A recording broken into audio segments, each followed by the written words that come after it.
અહીં શિયાળામાં બાળકો માટે ખાસ કરીને આ રેસીપી બનાવું છું. હવે બાળકો છે ને એ કંઈ પણ ખાતા નથી, એટલે એ ખાય એ પ્રમાણે આપણે બનાવીએ છીએ. તો સિંગને પહેલાં મેં અહીંયા શેકી લીધી છે અને એના બધા ફોતરા કાઢી લેવાના છે.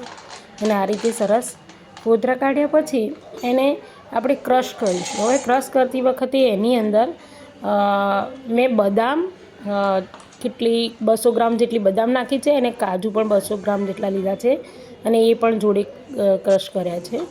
અને અડધી વાટકી ખસખસ લીધી છે, એ પણ અંદર ક્રશ કરી છે. અને એનો માવો બનાવી અને પછી આપણે એને અહીંયા ઘી ગોળનો પાયો લાવવા માટે મેં ઘી લીધું છે.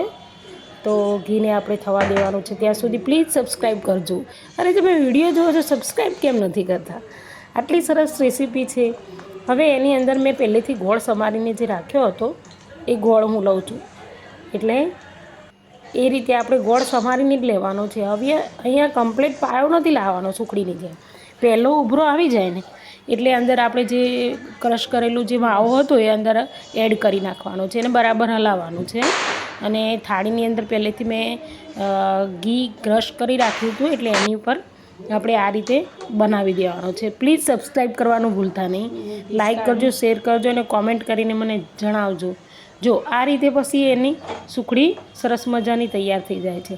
હવે આ છે ડબ્બામાં ભરી રાખવાની અને જ્યારે બી બાળકો ભૂખ્યા થાય અને એમ કે ભાઈ ખાવું છે એટલે એને આ પકડાવી દેવાનું, એટલે ખાઈ લે.